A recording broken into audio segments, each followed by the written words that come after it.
Good evening friends. আজকে আমরা নবম শ্রেণীর গণিত বিষয়ের 16 নম্বর অধ্যায়টা থিওরি পোর্শনটা বোঝার চেষ্টা করব। চ্যাপ্টারের নাম আছে আমাদের বৃত্তের পরিধি। এই বৃত্তের পরিধি সম্পর্কে আলোচনা করতে গিয়ে সর্বপ্রথম যে ধারণাটা আমাদের জানতে হয় তার নাম হচ্ছে বৃত্ত। এই বৃত্তটা কিভাবে আসলো, বৃত্তটা কি ফিগার, বৃত্তটা যেমন 2D ফিগার। এই বৃত্তটা দেখো, আমি সাইডে একটা ছবি দিয়েছি। এটা হচ্ছে একটা বৃত্ত, যেটাকে এইটা হচ্ছে তার সেন্টার, এটা হচ্ছে সেন্টার এবং এইটুকু হচ্ছে তার, এটাকে বলা হয় ব্যাসার্ধ। এটাকে কি বলা হয়? ব্যাসার্ধ। আমরা ব্যাসার্ধকে সাধারণত আর দ্বারা ডিনোট করি এবং পুরোটাই, এটা যদি ব্যাসার্ধ হয় এইটা হচ্ছে ব্যাসার্ধ, এটা হচ্ছে আর, তাহলে পুরোটাই যদি হয় তাহলে আর প্লাস আর কত হয় 2r। এই পুরোটাকেই বলা হবে ব্যাস। তাহলে ব্যাসটাকে আমরা কি বলি? ব্যাসটাকে বলা হয় ডায়ামিটার, এই জন্য ডি দ্বারা ডিনোট করি। তার মানে এইখান থেকে যেটুকু বুঝতে পারলাম যে একটা বৃত্ত আঁকতে গেলে আমাদের একটা সেন্টার বা কেন্দ্রবিন্দুর প্রয়োজন, এবং কেন্দ্রবিন্দু থেকে পরিধির উপর আমি যে দিকটাই নিয়ে যাই না কেন এই সমস্তগুলোকে বলা হবে ব্যাসার্ধ। এবার আজকের বিষয় হচ্ছে আমাদের বৃত্তের পরিধি।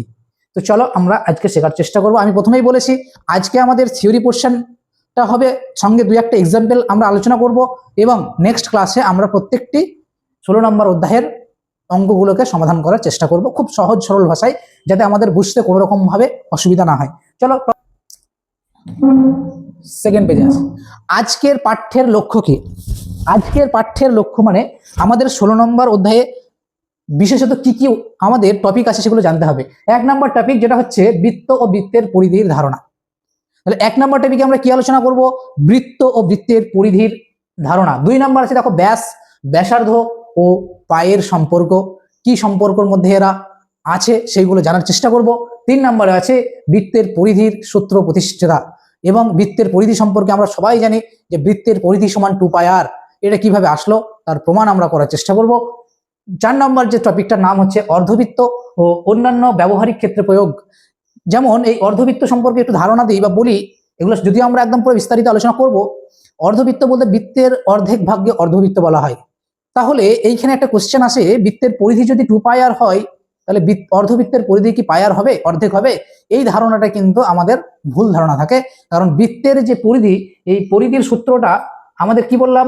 পরিধির সূত্রটা হচ্ছে 2πr, কিন্তু অর্ধবৃত্তের পরিধি কিন্তু πr হবে না, কারণ বৃত্তের পরিধির তল একটি তল থাকে। কটি তল থাকে? একটি তল থাকে, কিন্তু অর্ধবৃত্তের তল দুটি তল থাকে। দুটি তল থাকে। অর্ধবৃত্তের কটি তল থাকে? দুটি তল থাকে। এই জন্য রিলেশনটার যে বৃত্তের অর্ধবৃত্তের পরিধির সূত্র আসবে πr + 2r। কিভাবে আসে এগুলো ব্যাখ্যা করব। চলো নেক্সট স্লাইডে আসি। এটা হচ্ছে আমাদের আজকের পাঠ্যের লক্ষ্য।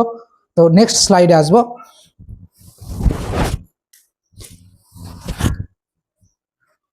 প্রথমেই দেখো আমাদের আছে বৃত্ত কি।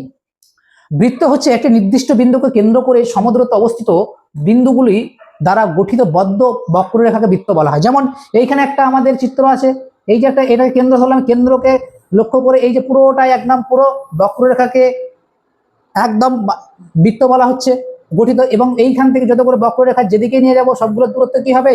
সমদূরত্ব হবে। আর এই দূরত্বগুলোই হলো আমরা কি বললাম? বৃত্তের ব্যাসার্ধ। নির্দিষ্ট বিন্দুটি হলো এই যে নির্দিষ্ট বিন্দুটি, এই বিন্দুটাকে বলা হয় বৃত্তের কেন্দ্র। কেন্দ্র থেকে বৃত্তের যে কোনো বিন্দু দূরত্ব সমান, এই জিনিসটা যেন একদম ঠিক থাকে। তার মানে আলটিমেট হচ্ছে আমাদের বৃত্তের কেন্দ্র সমান বলতে এখানে আমাদের ব্যাসার্ধকে সমান হতে হবে বা সমান। নেক্সট কনসেপ্ট, গুরুত্বপূর্ণ পরিভাষা, মানে আমাদের কিছু কিছু টার্মগুলো জানতে হয়।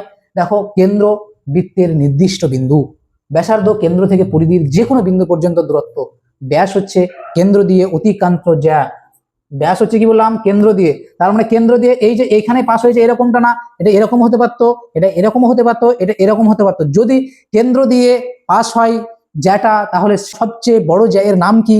তাও কিন্তু বৃত্তের ব্যাসই হবে, কারণ সবচেয়ে বড় জ্যাটাই হলো বৃত্তের ব্যাস, এবং এটা পরীক্ষাও আসে। এবং দেখো, এটা যদি বৃত্ত হয় তাহলে এটা যদি সেন্টার হয় তাহলে এটা এটা কি বললাম? এটা হচ্ছে ব্যাস, আবার এটা হচ্ছে লংগেস্ট কোয়াড বা সবচেয়ে বড় জ্যা, কিন্তু এটাও তো জ্যা, তাহলে এটা কি লংগেস্ট হবে? এটাও জ্যা, এটাও জ্যা। তাহলে সবচেয়ে যদি বলা হয় বৃত্তের বড় জ্যায়ের নামটা কি, তখন কিন্তু আনসার হবে বৃত্তের ব্যাস। এবার চলে আসি, দেখো পরিধি। পরিধি মানে হচ্ছে বৃত্তের সম্পূর্ণ বক্রসীমার দৈর্ঘ্য। তার মানে এই যে বক্রসীমাটা, এর সম্পূর্ণ যে লেন্থটা, এই লেন্থটা হচ্ছে আমাদের বৃত্তের পরিধি। যদি আমি একটা বাগানকে বেড়া জাল দিয়ে ঘিরতে শুরু করি, মানে যদি বৃত্তাকার বাগান হয় আর কি, একটা তার যতটা পরিমাণ আমার লাগবে ঘিরতে, ওই বৃত্তের যতটা পরিমাণ তার লাগবে ওটাই হচ্ছে বৃত্তের পরিধি। তার মানে হচ্ছে বৃত্তের পরিধি দেখবে একটা চাকা যদি রোলিং করে এই বিন্দু থেকে এই বিন্দু গিয়ে আবার এই বিন্দু ফিরে আসে, যতটা রাস্তা অতিক্রান্ত করবে ওটাই হচ্ছে ওই চাকার পরিধি। বোঝা গেছে তাহলে পরিধি সম্পর্কিত বিষয়। নেক্সট আমরা আসবো হচ্ছে বৃত্তের পরিধি কিভাবে বুঝবো। এই যে বললাম, এক্ষুনি বললাম, একটা বৃত্তাকার চাকতিকে ঘুরিয়ে দিলে একবার পূর্ণ ঘূর্ণনে চাকতিটি যে দূরত্ব অতিক্রম করে সেটি তার পরিধির সমান, অর্থাৎ পরিধি সমান এক পূর্ণ ঘূর্ণনে অতিক্রান্ত দূরত্ব, যতটা পথ অতিক্রান্ত করবে সেটাই হচ্ছে আমাদের বৃত্তের পরিধি। যেমন এইটা দিয়েছে অন ফুল টার্ন, যতটা নিয়ে ডিস্টেন্স কভার করবে সেটাই হচ্ছে আমাদের সার্কামফারেন্স। পায়ের ধারণা, যে কোনো বৃত্তের পরিধি ও ব্যাসের অনুপাত একটি ধ্রুবক। পরিধিকে যদি ব্যাস দিয়ে ভাগ করা হয় তাহলে আমাদের পাই পাবো। যদি কোনো অঙ্কে পায়ের মানে আমার ব্যাস বলা থাকে, যদি কোনো অঙ্কে আমাকে ব্যাসের মান বলা থাকে, সাপোজ 2r, ব্যাস তো 2r জানি, তাহলে আমাদের পরিধির সূত্রটা কি ছিল 2πr। তখন কিন্তু এই সূত্রটা না লিখে লিখবো সি, মানে সার্কামফারেন্স মানে পরিধি সমান পাই ইন্টু ডি। আর যদি ব্যাসার্ধ বলা থাকে তাহলে সি সমান হবে 2πr। এগুলো আলোচনা করব। পাই একটি অমূলত ধ্রুবক, পায়ের মান অ্যাপ্রক্সিমেট 22/7। এই প্রসঙ্গে জানিয়ে রাখি, ক্লাস 9-এর এই তোমাদের প্রথম চ্যাপ্টারে নাম ছিল যেটা নাম্বার সিস্টেমের, এই যে মূলত অমূলত সংখ্যা, এইটা পাই 22/7 পি বাই কিউ আকারে লেখার সত্ত্বেও পাই একটি অমূলত সংখ্যা। কেন? কারণ এটা আমাদের মিসকনসেপশন, আমাদের ধারণা, মানে আমাদের অঙ্গের সুবিধার্থের জন্য আমরা পাইয়ের ভ্যালু 3.14 নিয়েছি, কিন্তু এটা একটা নন টার্মিনেটিং নন রিপিটিং নাম্বার, এই জন্য পাই হচ্ছে একটি অমূলত সংখ্যা। তো পাইয়ের মানটা আমরা সাধারণত 22/7 বা 3.14 ব্যবহার করব। পরিধি সূত্র, বৃত্তের ব্যাসার্ধ আর, ব্যাস যদি 2r হয়, পরিধি বললাম পাই ইন্টু ডি হবে যদি ব্যাস বলা থাকে, যদি ব্যাসার্ধ বলা থাকে সি ইকুয়াল টু তোমার 2πr। একদম ক্লিয়ার। এরপর সূত্র মনে রাখা সহজ উপায়, যদি ব্যাস দেওয়া থাকে সি সমান পাই ডি, যদি ব্যাসার্ধ দেওয়া থাকে সি সমান 2πr, ডি সমান 2r। এই সম্পর্কটি সবসময় মনে রাখবে, কারণ আমাদের অঙ্কের সময় কোনো সময় বলবে ব্যাস বলে দেবে, ব্যাসার্ধ বার করতে হয়, তারপরে অঙ্ক সূত্রে ফেলতে হয় 2πr। অনেক সময় আমরা খেয়াল করি না, ব্যাসকে নিয়ে 2πr ধরে সূত্র অঙ্ক করি আর অ্যান্সার ভুল আসে। তাই আমরা তাড়াহুড়ো না করে কি ভাষা দিয়েছে এটাকে লক্ষ্য করে রাখবো। নেক্সট আছে অর্ধবৃত্তের পরিসীমা, যেটা বললাম অর্ধবৃত্ত পরিসীমা মানে বৃত্তের অর্ধেক পরিসীমা না। এটাও বললাম বৃত্তের তল হচ্ছে একটি তল যার নাম হচ্ছে বক্রতল, কিন্তু অর্ধবৃত্তের তল হচ্ছে দুটি তল। এই যে তলটি,